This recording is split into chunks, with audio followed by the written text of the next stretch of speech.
All right, the time is 7 p.m. We'll call this meeting to order. Would everyone please rise for the Pledge of Allegiance?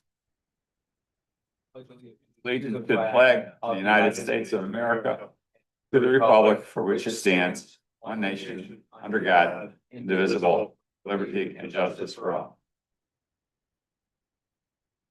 Madam Clerk, we have the roll. Here.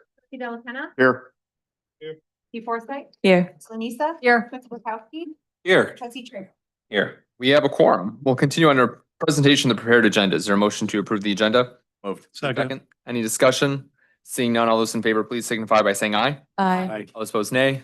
Any abstentions? That motion carries. We'll continue on to Village Board public comment. Anyone wishing to provide a comment on a topic or an agenda item may address the Village Board in person during the public comment and public hearing segments of the agenda. Comments will be limited to 3 minutes per person. Did we have any witness slips submitted in advance? Yes, Alyssa Knightsky. You would just approach the podium and adjust the microphone and make sure it's on so everyone can hear you? Can you hear me? I can. Oh, wow. It was A very little bit low, but that means it works though, so that's good. Project, so hopefully it's not too loud. So hi, my name's Alyssa Knightsky. I want to thank everybody for letting me get up here and speak tonight. My husband and I are actively involved in the community. He's actually on the Medina School Board. I serve as the Medina Park District Board President, and tonight I'm actually here as a Ventura 21 resident and Ventura 21's Board Secretary. I handed out some papers in advance, so take a look at your leisure. Nothing needed to go over right now. However, I'm here to hopefully get the board's or the village's ear on setting up permit parking for Ventura 21 residents along Devon Avenue between Plum Grove and Ventura Club Drive. So we have a community that was built in the early 70s, back when it was a luxury to even have 2 cars. A lot of the townhomes on Devon are multiple car households, more than 2, but we only get 2 parking spaces, and the village only allows for people to park on Devon 3 nights out of every 30 days. Herein lies our problem. A lot of our families have students in high school that are driving, kids that move back from college that are driving. Some of them have like 4 vehicles, only 2 spaces to park them, and we cannot park stacked behind those vehicles or we get ticketed. We've had some residents that have filled out the parking allotment online that have still been ticketed and then have to come to the village to say, hey, I filled this out, here's my proof. My proposal that I handed to everybody, so sorry, I'm trying to keep this in my 3-minute time frame, so I might be talking very fast. My proposal is to set up a permit parking structure for those residents between Plum Grove and Ventura Club Drive. So our residents have an option to actually park on the street more than just the allotted 3 days. This would provide a source of revenue for the village, seeing as how we just got rid of our village stickers. Obviously, everything I'm putting in that paper that I handed everybody, it's all up for discussion if the village is just, you guys are open to considering this. So let me get back to my talking points here. Sorry, everybody.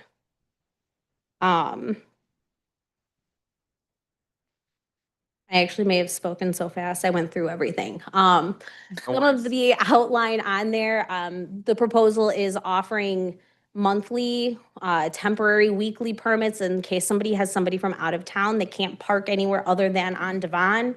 You know, I even built in there like snow emergency options. But just having something for our community to use as an option would be, I mean, beneficial to everybody. It would also alleviate any, strife between people calling the village and saying, hey, I got this ticket. How come I got this ticket? I submitted this online, while also still, showing good faith, like wanting to work with the village and, work together as a community. So I think that pretty much covers it. I kind of rambled, but I swear it's all in there.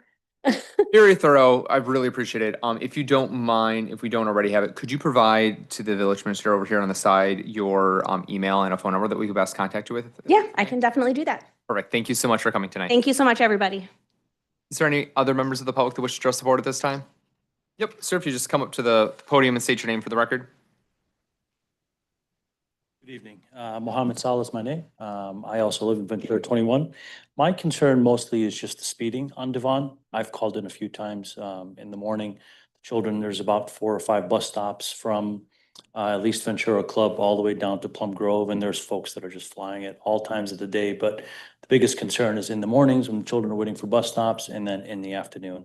I'm one of those parents that's usually there almost every morning, and then, my wife is there in the afternoon. And so I don't really have, a solid idea outside of, maybe some additional patrols, but it seems to be an issue. And, I've been a resident since 2016, and it's been there at least, for as long as I've been there. So if I can just kind of put that, there to maybe additional patrols or speed camera or speed stopper of some sort, it would be very beneficial to us and obviously increase safety for children and for all individuals that, live in and around that area.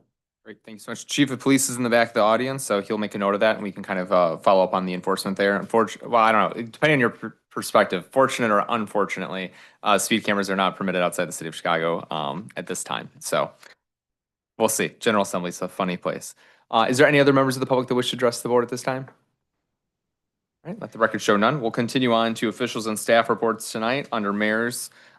We first have I'd like to entertain a motion to adopt a resolution approving the schedule of regular meetings for the calendar year of 2026 for the village board and commissions.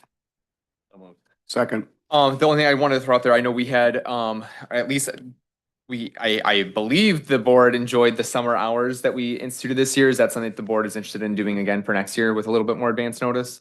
Yes. Yes. So I was gonna propose that we would do that starting in June, run that through Labor Day. Is that something that works for everyone in that regard? Yes. Knowing that we do cancel a summer meeting or two, so, and we'll Mhm. start at 6:30 on those nights. Good to me. All right, so is there a motion to amend the schedule as presented? To So moved. reflect that, thank you. Is there a second? Second. Any discussion on the amendment? Staff, is that, Jason, just checking with you, does that work in accordance with your understanding of things? Great, perfect. All right, all those in favor of the amendment, please signify by saying aye. Aye. Those nay. Any abstentions? The amendment passes. Now we'll move back to the debate on the main item at hand. Any other discussion? Seeing none, can we have a roll, please? Aye. Aye. Aye. Aye. All right, and that motion carries. So we've got that set and settled for next year.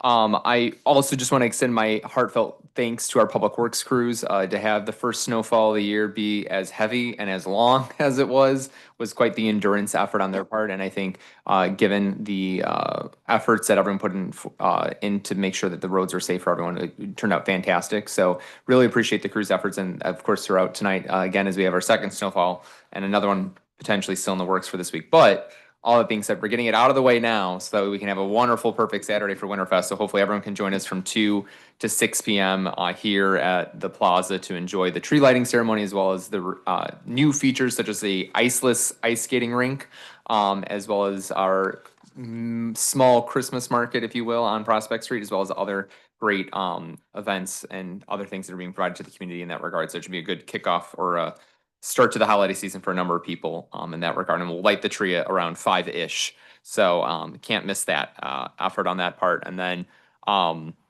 just want to wish everyone hopefully everyone had a very good Thanksgiving, coming back from all that and holiday stuff. And we'll be wrapping up our meetings next week, and then we'll have no other meetings for the rest of the year. So we're almost done with our official business. So, or before you blink, it's going to be over. So. I think we should cap it at 2,000 people in the Christmas market, just like Chicago, okay? No more than Hey, 2,000, okay? That's fine. No more than 2,000, Wayne. I think we can hold that. We can hold that up. So, that's it for my report tonight. Is there any village trustees that have a report tonight? Yes, Trustee Perkowski. Just wanted to let everyone know, today is the day that subscriptions for 2026 for Flags for Roselle open. So you should start thinking about the next summer when it's warm and nice out on Memorial Day, when you can look out and see that flag in your yard. So just think of that as it's snowing. The website should be up soon with the link to PayPal, but you could also mail in checks already to PO Box 72001, Roselle, Illinois. Great, thank you so much. Any other trustees have a report tonight? Seeing none, village clerk? No. Village attorney? Village administrator? We'll continue on to unfinished business. First, we have the consent agenda. All items on the consent agenda are considered to be routine, procedural, informational, self-explanatory, non-controversial in nature, and will be enacted in one motion. There'll be no discussion of these items unless removed from the consent agenda. Are there any items to remove from the consent agenda at this time? The record showed none. Tonight, we have adopt a resolution approving the Americans with Disabilities Act transition plan, adopt a resolution approving an intergovernmental agreement related to the O'Hare Noise Compatibility Commission, adopt a resolution approving and authorizing the execution of an agreement by and between the Village of Roselle and RKM Fireworks Incorporated, adopt a resolution authorizing the village administrator to accept grant funding from the Bloomingdale Township Mental Health Board for behavioral health support services, adopt a resolution approving and authorizing the execution of an agreement by and between the Village of Roselle and Municipal GIS Partners Incorporated. Make a motion to approve. Thank you so much. Second. Could we have a roll call, please? Aye. Aye. Aye. Aye. Aye. Aye. That motion carries. Kicking it old school as my computer's still updating 20 minutes later after a 5-minute update. That's okay. We're going to continue on to development and engineering services with trustee Forsythe. Thank you, Mayor Pileski. I would like to move to open a public hearing for the annexation of 22W 281 Foster Avenue. Second. Thank you so much. Could we have a roll call, please? Or actually, all those in favor of opening of the public hearing, please signify by saying aye. Aye. Opposed, nay. Any abstentions? That motion carries. Proper notice has been served and it was published in the Daily Herald on November 14th, 2025. Notice is on file with the village clerk. Is there any member of the public who wishes to speak in favor of the petition? Is there any member of the public who wishes to speak against the petition? Is there any member of the public who wishes to speak, who has a question of the petitioner? Are there any fellow board members who have any questions? Comments? I would like to move to close the public hearing. Is there a second? Second. Could we have a roll call, please? Aye. Aye. Aye. Aye. Aye. That motion carries. I'd like to move to pass an ordinance authorizing execution of an annexation agreement for the property commonly referred to as 22W 281 Foster Avenue, Medina, Illinois. Second. Any discussion? Seeing none, could we have a roll call, please? Aye. Aye. Aye. Aye. Aye. That motion carries. I'd like to move to pass an ordinance approving the annexation of certain territory commonly referred to as 22W 281 Foster Avenue, Medina, Illinois. Second. Any discussion? Seeing none, could we have a roll call, please? Aye. Aye. Aye. Aye. Aye. Aye. That motion carries. And lastly, I would like to move to pass an ordinance granting a special use for the property commonly known as 17 East Irving Park Road, Roselle, Illinois. Second. Any discussion on this item? All right, seeing none, could we have a roll call, please? Aye. Aye. Aye. Aye. Aye. Aye. That motion carries. That's all for me. Thank you so much. Move on to administration. Trustee Trejo. Thank you, Mr. Mayor. I'd like to make a motion to adopt a resolution approving and authorizing the execution of the First Amendment to the TIF redevelopment and economic incentive agreement for the Firewater Barbecue development. Is there a second? Second. I think just for the public's sake of knowledge on this one, so the timetables have been pushed out essentially exactly a year. So we're hopeful that this can open up in fall of 2026. This is by no fault of the village itself. This is simply when we work with smaller business owners, they're wearing a lot of hats and doing a lot of different things. And in this case, their ability to get plans drafted into the village in order for us to approve and start construction was not able to occur on their end. And so by talking and going back and forth, we were giving them another opportunity because I think we're a wonderful community that likes to do business with our local small business owners. And so hopefully this works out. Otherwise, the board will have to consider other options. So I don't know if anyone else has anything they want to add to that, but I know there's been a lot of questions and speculations on this development. So Well said. thank you. All right, we'll have roll call, please, then. Aye. Aye. Aye. Aye. Aye. Aye. That motion carries. That's all, Mr. Mayor. Thank you. We have nothing under fire or police, but Public Works. Thank you. I'd like to make a motion to adopt a resolution approving and authorizing the execution of a contract between the Village of Roselle and Dami Mechanical Industries, Inc. for the Devlin excess flow fill valve improvements in the amount of $87,888. Second. Any discussion? Wish all the wastewater treatment bills were that low. Could we have a roll call, please? White House in Medina wants to come into Roselle. Yeah, right. Aye. Aye. Aye. Aye. Aye. Aye. That motion carries. I'd also like to make a motion to pass an ordinance to declare surplus certain personal property of the Village of Roselle. Any discussion? Seeing none, could we have a roll call, please? Aye. Aye. Aye. Aye. Aye. That motion carries. That is all that I have. Thank you so much. The rare meeting, we don't have anything under finance. We'll move on to new business though, and we have a presentation and a recommendation on changes to the amusement tax. So we'll have our finance director, Tom Dahl, presenting.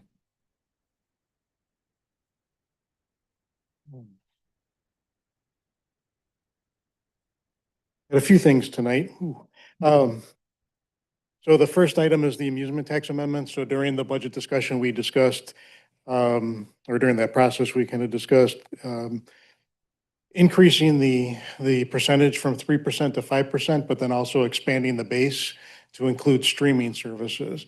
And so the ordinance that's in the packet tonight includes that. And I'd like to offer one thing, a little bit of an amendment that we'll put in for the next meeting.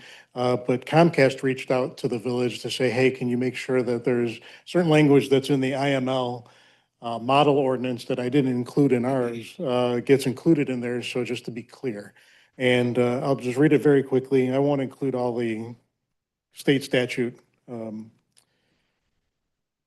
citations, but it says that under amusement, the amusement definition, it'll say the term amusement shall not include cable service or video service on a commercial basis offered by a holder subject to a service provider fee pursuant to blah, blah, blah, or such service offered by an incumbent cable operator subject to a fee paid to the local unit of government. So basically, it doesn't include the cable franchise fees, those fees that are already paid by Comcast. And then secondly, a cable service definition shall have the same meaning as set forth in section 5/21 of the Public Utilities Act. So they just want to make sure that we're clear that it doesn't pertain to that which is covered by the franchise agreement. So expanding this base, including video streaming, the ordinance also points to state statute to explain that where bundling occurs, it's the duty of the operator or the amusement provider to determine which part is subject to the tax. And then staff has consulted with several neighboring communities that currently apply the amusement tax. And so we've obtained a list of over 50 providers. I think we've added a few more since then. So we intend on sending a letter to each of those providers, a certified letter, and then also contacting our local providers by phone just to let them know that it's increased from 3% to 5%. And then finally, based on feedback from those municipalities and then just estimates from national averages of how many streaming subscriptions per household, we budgeted 100,000 just to be conservative, but it could be upwards of 200,000 as this gets rolling along. I'd be happy to answer any questions on this taxing. Cool. Any questions from the board? On the amendment side, I assume, I don't want to make an assumption, but is the board in favor of that proposed change in language so we're not double taxing people potentially? Yes. Okay, got complete consensus on that. Any other questions on this? This will be on the agenda next week to vote on otherwise. So, or any additional information people need? Yes, Trustee Trejo. Nothing urgent, but maybe with the Friday report, can we see just the 50 companies that you're sending it to? Yeah, I'll send them. Mm-hmm. If Brian will send them. You don't want to send it from the beach? And I will say, I know when we hear streaming, a lot of people jump to a lot of the things that we as normal consumers probably consume a lot of, but there are a lot of other more adult-centric things that also go under this purview as well. So it's not exactly the Netflixes of the world that are generating as much revenue as you would think at the end of the day. I guess that's all I would say for public disclosure on that end. It was something that was interesting to me as we delve deeper into this issue and whatnot, and the diversity of online vendors that count as a streaming service that would be eligible to pay this tax. So I'll leave it at that. So It's amazing. Mhm. you can read into that as you wish. So no other questions besides the one request for information for the board then? All right, this will be on the agenda then on Monday for the board to vote on. Thank you so much. The next item, you can just stay up there, Tom, just Yep. comfortable. So we're gonna move on to discussing the ordinance amending chapter 22, article 1, section 22-22 and sections 22-143 of the Code of Ordinances of the Village of Roselle. So AKA water and sewer rates. Water and sewer rates, yes. So, again, during the budget process, we proposed increasing the rates for water, sewer, and the capital improvement surcharge, the CIS. Water rate would increase by $1 per 1,000 gallons. The sewer rate in DuPage by 26 cents per 1,000. Sewer rate in Cook by 14 cents per 1,000. And then the CIS by $1.25 per 1,000. And then the rates would be effective for bills generated after January 15th of 2026. So any usage after January 1st. The purpose of the rate increase, one is to cover cost of the water purchased through the DuPage Water Commission. We've put in an estimate of 30 cents per 1,000 based on the rate from the city of Chicago. In 2025, that was 22 cents per 1,000. But also contractual increases in salaries, inflationary increases in contracts and commodities. And then for the CIS to prepare for our future significant infrastructure needs that we're planning not only to pay off the IEPA loans, but we have the 2 treatment plants and also that triangle project, an idea of something that came up that we weren't expecting and maybe plan for future sewer replacement in the village. So again, the 2026 budget has been put together with these rates in mind. So I'll be happy to answer any questions you may have. Any questions from the board on this?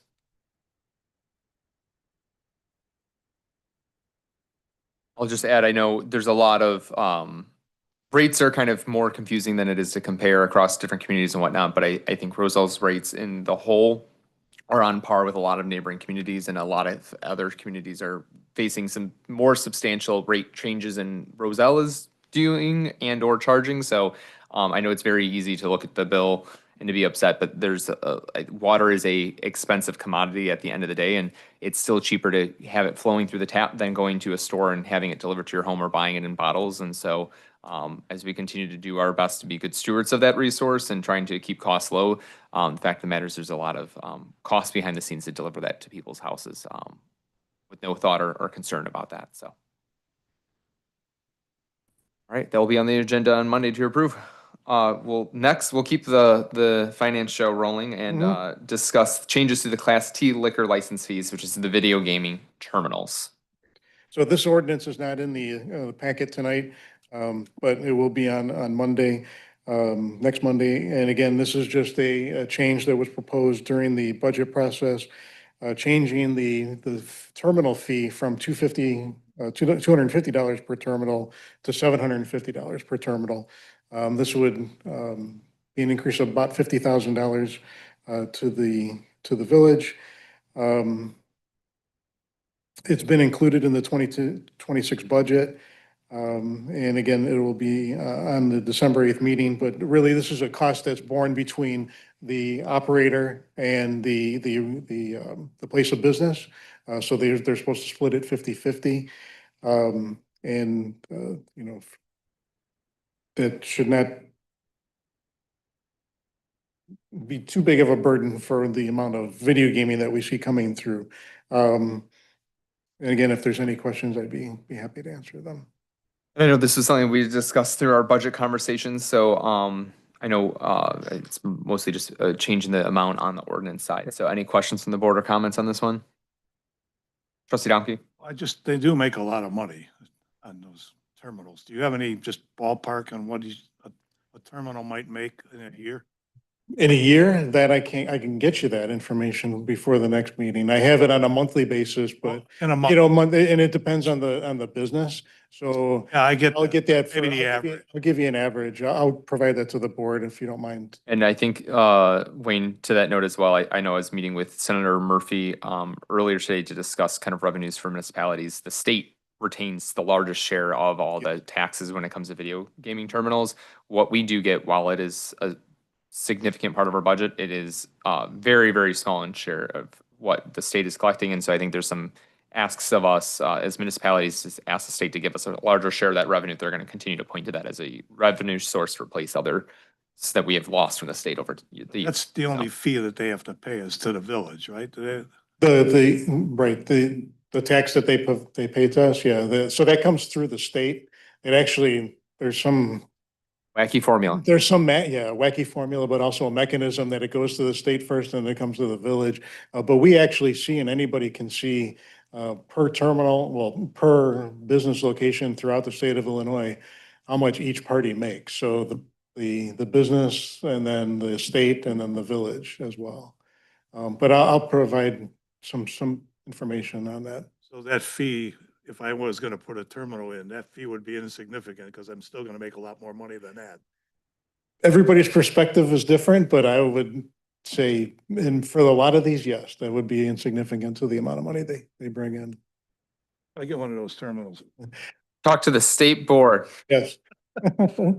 No gaming cafes though, Mr. Domke on Prospect Street. Other comments or questions from the board on this one?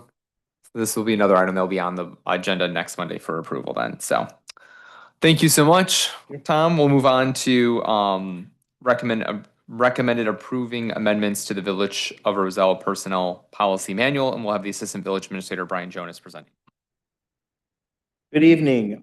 So every year the village goes through personnel policy manual and looks for any updates in regards to state or federal law or operational changes that staff recommends. This year we have 2 items for board discussion. The first is regarding civilian paramedics. So we're looking to match their accrual system for vacation similar to full-time firefighters. It offers a lot of staffing challenges in making minimum shift requirements for our personnel in the fire department with the way that their accrual system is currently used. And just for the newer staff, all of these 6 civilian paramedics fall within the bucket of 1 to 5 years of experience. So the maximum accrual doesn't change. It's just on their anniversary date next year, effective next year, they would all get front loaded that vacation time. So it helps with scheduling and just operations. So I can stop, answer any questions with that item if there's any. Any questions on that one? Just front loading means if I get 3 weeks, I could take 2 weeks the day after my annual, if it's approved. If it's approved. If I it don't have to accrue it. Yes, then I exactly. can take 5 days only after I accrue 5 days. Now you can get it like the front loading means, right? Yes, You own it right after your annual. correct. Yep. Other questions or comments from the board on that one?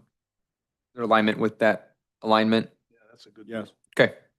And then there will be a new section for added military funeral honors. So this is for active and veteran military members to participate in funeral honors for 8 hours per month for a maximum of 40 hours per year. Any questions or thoughts on that one? Or overall supportive of that change? I'm fine with that. Okay. All right, that's it. Thank you so much. It's nice when that list is shorter when we do that review, so. We'll continue on to provide direction on a draft redevelopment agreement between the Village of Roselle and Roselle Dunkin' LLC for the development of a Dunkin' Donuts drive-through at 403 North Roselle Road, AKA the long abandoned derelict gas station across from Turner Pond. No pressure. Yes, Community Development Manager Karen Bricks. saw that you read the memo because I did use the word derelict in the memo, so.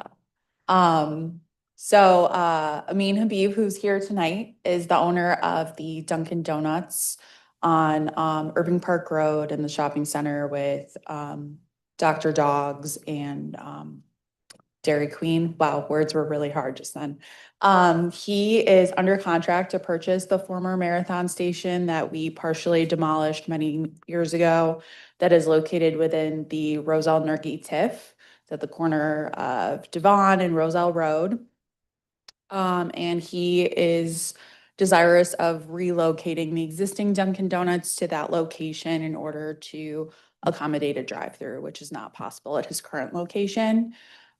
Sales generally haven't been as great since COVID hit for the current location. So this would serve both the village and residents and Mr. Habib by being able to relocate to a site that can accommodate a drive-through.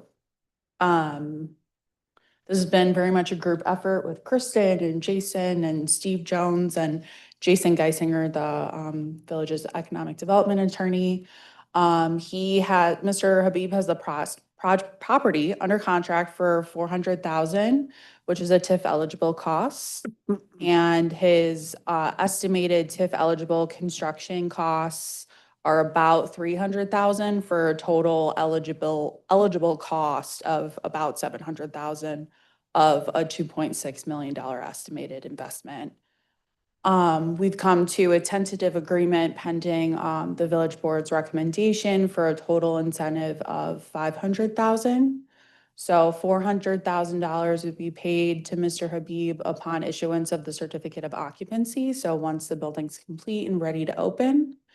And then an additional $20,000 every year for 5 years on the anniversary of the issuance of that certificate of occupancy.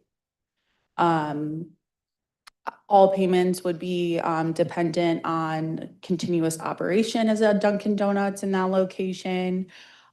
He's also, and we've put it into the agreement, agreed to complete any ADA compliant sidewalk requirements along the property, and then a requirement to operate for a minimum of 8 years on the site. Or else he would have to provide the village repayment. What's included in the packet is a draft agreement. The village's attorney spoke with his attorney today and clarified some additional language. So we're hoping next week for the meeting on the 8th that we'll have the final language for you guys to review and approve. Thank you so much. Any questions or comments from the board? Be nice to have something on that property. Yeah, I think this is a good blend of how we like to do, where there's some cash upfront as well as requirements ensuring that the business is successful and continues to operate and provide benefits to the community in the long term. So I think this has been a troubled property for a long time, and it's unfortunately in part of our prime kind of corridor to enter the village. So I think this will be a much improved change to that. Plus also hopefully totally understand the drive-through thing being a bigger phenomenon. And I think this will help make the business more successful, the village more successful, and also just provide more vitality to that operations for the long haul there. So I think we're happy to be able to continue to partner and retain you in the village. And I think this is more than just a retention. This is kind of an enhancement of it. So I think it's a good thing. Hopefully, my only ask is at some point, well, I can't make this ask, but like, it'd be nice to have ice cream there, in the summertime, but let's start baby steps here. So, but if there's no other comments from the board. For the drive-through, I mean, I saw a couple of nondescript Dunkins that didn't look like any structure that I would even want to go to, but the people were piling in there getting donuts on the drive-through. So I can see at Devon and Roselle Road, especially with some of the Park District activities that might be over across the street, that's going to be I gotta have to get in line to get a donut over there. Or a coffee. Yeah, it'll have walk-in service too. So it'll be like a regular Dunkin'. It's just like a slightly smaller scale individual building than most Dunkins. And he's very well aware that Turner Park is a very popular park, so he'll have an outdoor seat. Is it his obligation to get us a new renter at the place he's leaving? I would write that in. Let's be nice. I just think it'll be a better location even for the Special Olympics to have PD out on the roof there at the corner of Devon and Roselle Road than on Irving Park. So hopefully that increases donations for We'll have to have Winterfest over there. Yeah. But we'd have to move a lot of stuff over there, Wayne. So let's one thing at a time. So I just got some new lights down here. I don't want to move it. So, but And if you don't mind, just for people at home, so they can hear you, we can hear you, but if you don't mind just speaking to the microphone so everyone can hear you, that's all. Thank you. Not to put you on the spot. Hello, everyone. Hi. So just this afternoon, talking to my architect, I asked him to shift a little bit to the left, the building, or to the north of it, so we can try and have a nice patio overlooking the park. So if people that wanted to sit outside would be able to do that. Lovely. Thank you so much. Glad to hear it. Right. Consensus to move forward with the pending attorney review as far as additional changes to the contract for Monday? Yes. All right. Thank you so much. Appreciate all the work. I know there was a lot of effort and it was a team effort on that, but it's always nice to see that kind of come to fruition so quickly. And thank you again, sir, for continuing to invest in Roselle. And then our final item under new business is to receive an update from staff on items related to the operations, maintenance, and enforcement of parking within the Metro 19 commuter parking garage. So, Brian, you get a repeat, the sequel. Not as I guess, Most sequels aren't as Yeah. good as the original, so. yeah. Well, we did close on the parking garage, so that is exciting. It's not. Wait, so are we officially done with Metro 19? Well, almost. Almost. They have donuts. This is one of the I last. feel like we need to send Jim Knippen, Andy, all a package saying thank you, it's done. Okay. But And Jeff, let's include Jeff on that too. Oh, so with the closing of the garage on the 18th of November, we were in tandem working with the developer and their attorneys on an operational plan. So our lease agreement, if you recall, as part of the RDA, it mentions an operational plan, and that's to govern and really clarify the relationship between Metro 19 and the village when it comes to parking and enforcement and just general operations with the garage itself. So this document that you have before you, it's been a lot of work with the developer and his team. We reached an agreement. Both attorneys have reviewed this. I'm proud of the document, and it clarifies just some of the relational items between village staff and the property management company, Village Green, that oversees the Metro 19 property. So I'll kind of go through the bullet points that I have in the memo, and then I'll open it up for any questions.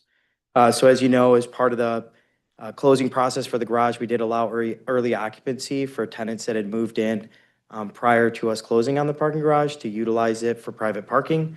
As part of that agreement, the developer paid the lease rates that are baked into the lease agreement for the term until we closed on the 18th, and ended up paying us a lump sum after we closed on the garage, and we received that payment last week.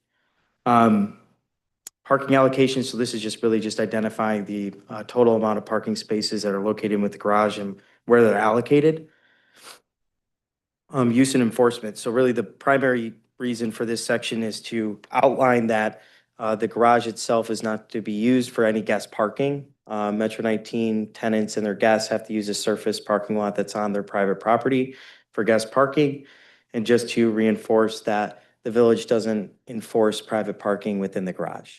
There are emergency situations that would cause the property management company to either contact police or work with us on some enforcement for emergency purposes. But really, this is to substantiate just the different relationships between enforcing Metro commuter parking and private parking. Insurance and liability. So the attorney helped us draft indemnification and hold harmless agreements that every tenant signs as part of receiving their private parking stall within the garage. And we've seen those come back to us on some of the parking reports already. And then our general insurance language maintains consistency with our lease agreement. For move in and move out, so we just clarified that obviously there's peak hours and just high commuter traffic within the early morning and late afternoon hours of the day. And we just wanted a reasonable kind of accommodation made for those, for people that are moving in and out of their units, and to really primarily focus all the bulk items and just large kind of furniture to the freight elevator. And that's the southern elevator that's on the southern end of the property, allowing them to use the other elevator for some small items if possible, but really it's just because of load requirements and safety and everything else.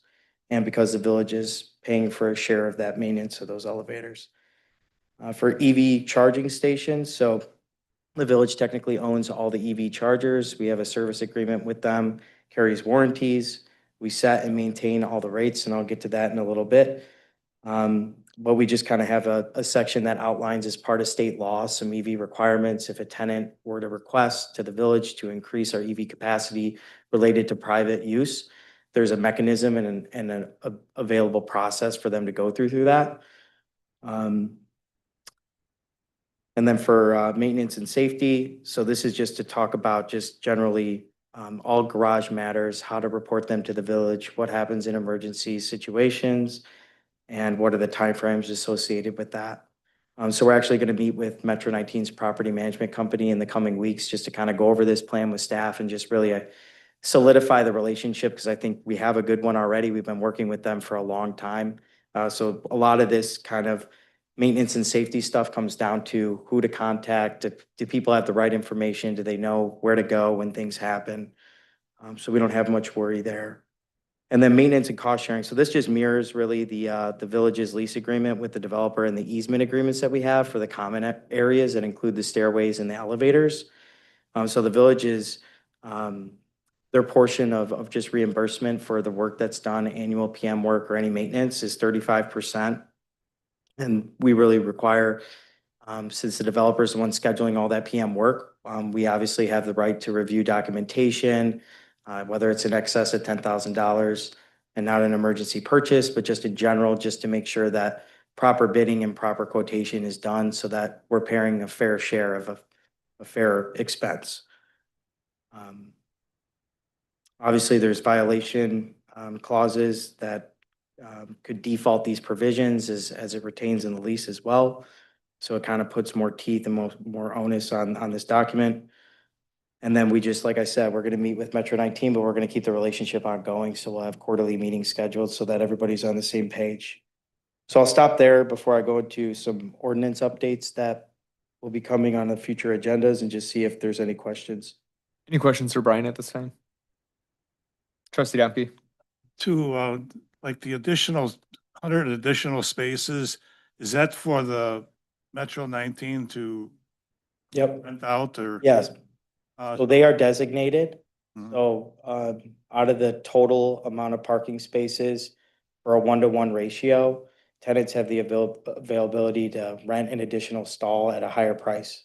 Right now it's $85. So there's 100 of those stalls. If you have a guest coming for a week, can you, like, if I lived in Metro Yeah. 19, I could get a rental spot for a week for that person? Is that? Yeah, I don't know if, not necessarily for guest parking, but a tenant could purchase an additional stall. So we might have And then- ours, yeah. Mhm. Oh, and then, But they're assigned to, license plates, like they have to send us reports from even a billing perspective, so I almost wouldn't encourage, it's on Metro 19 to enforce that. So yes, to answer your question, you could have a guest take up an additional stall that somebody purchased and associated with a separate vehicle, but we wouldn't encourage that. and then the other thing, Brian, it just doesn't pop out at me, but maintenance of it, like road salts all in there, do we go in with a street sweeper to clean it out once in a while? Who does the maintenance on it? Well, we own the Always get garage. all gunked up by people throwing garbage everywhere. Who takes care of all that? That's us. We take care of the major structural and maintenance components of the garage. What we share with the developer is more for the common areas that are actually connected to the residential building itself. And we're So that's why it's in our easement agreements, is we're sharing that cost we because, staffed with that, or are we gonna have to add some staff for that? yeah, we're constantly evaluating it. This will be the first year that we're gonna go through kind of just general PM work, right? That we have to do, like the snow plowing that we have to do when there's snow events. The salting our contractor performs on behalf of us.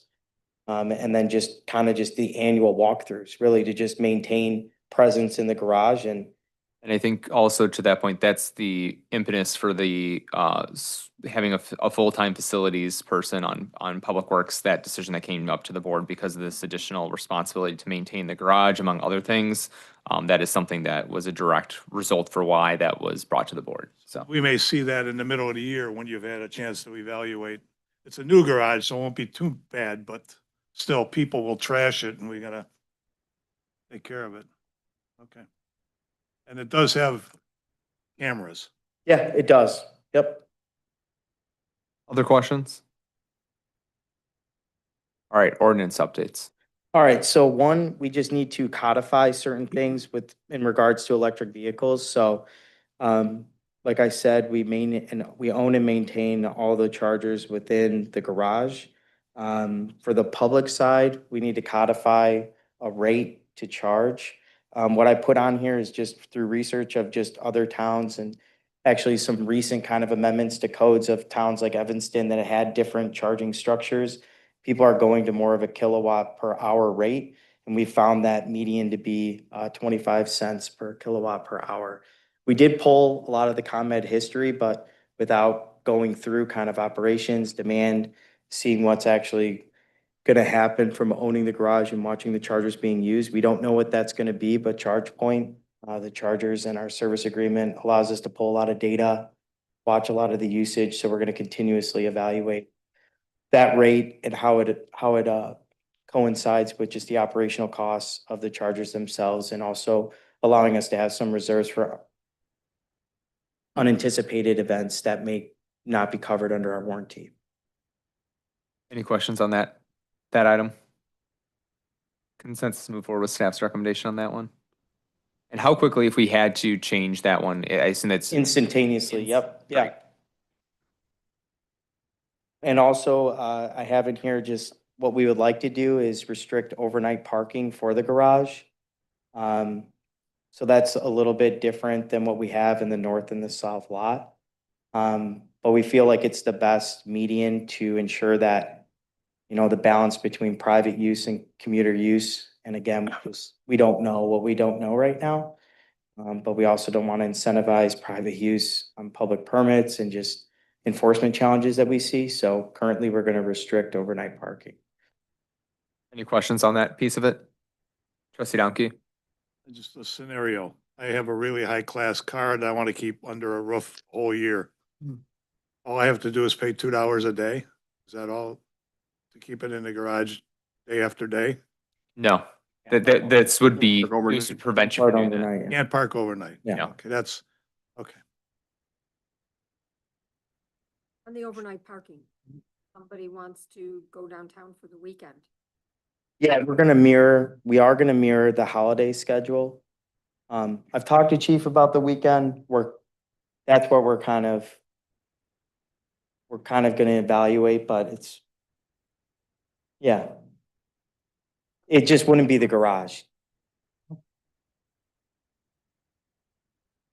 Trustee Trejo? Just another general question, because I saw that you had the daily fee rates. The garage you're able to use the garage if you have a surface parking permit, right? Without paying, or? Yeah, there's no Permit. we don't have a separate garage permit with a different fee or anything. And I don't know, is that something that even, I know, would Metro, we have some autonomy, yet we don't on setting rates, which is a little bit confusing to me, but we'll put that aside for the point of this. But Metro traditionally doesn't like to see differentiated rates for these types of parking situations, correct? If it's for Metro parking, it's for Metro parking, correct? You raised rates, it would be for everything, not just for the garage at this point, correct? Because it's my head went where you may have been I going. just wanted to make sure that, like, because it says match parking garage daily rates with north and south commuter lots. I just wanted to make sure that people with permits. could Yep. also park without, like, Yep. Yeah, absolutely. All right. Other points of clarification needed for staff? I think that's it. All right, we'll see that on the agenda then on Monday, the 8th. Great, or this, yeah, well, the 7th, I guess. No, 8th, sorry. I can't do math. All right. Well, that concludes our new business. We do have a second opportunity for public comments. Is there anyone from the public that wishes to address the board at this time? Let the record show none. Under other business, we did have the request around the kind of permit structure for Devon. Is that something the board would like to have staff kind of take a little bit more of a look at and maybe bring back to us either late January or early February to discuss? Sure. I mean, I had a person ask me about a year ago, and I have to apologize. I never did anything with it. But I know that the Ventura 21, and Devon's pretty wide over there too. It's a wide street. I mean, I think we should discuss it. Okay. Some merit. A couple head nods over here. Yes. Okay, so I guess if we could have, and we have copies over here, so we'll provide that to PD. and whoever else needs to. And I think my only ask would be, let's plan to do something late January, early February. And as soon as we have your contact information, we'll reach out to you. And obviously we'll reach out to the association as well, so we can keep you guys in the loop. But we'll have a conversation. We won't be voting on anything at that time, but we'll see what staff kind of comes back as far as limitations or concerns or risks and stuff like that. And we'll have a discussion then. So we don't always move very fast, but we appreciate your feedback on that. So, any other items for discussion only from the board? All right, I'd like to entertain a motion to convene executive session for the purpose to discuss collective bargaining. No final action will be taken, and we will be adjourning from executive session. So, second. Any discussion? Can we have a roll call, please? Aye. Aye. Aye.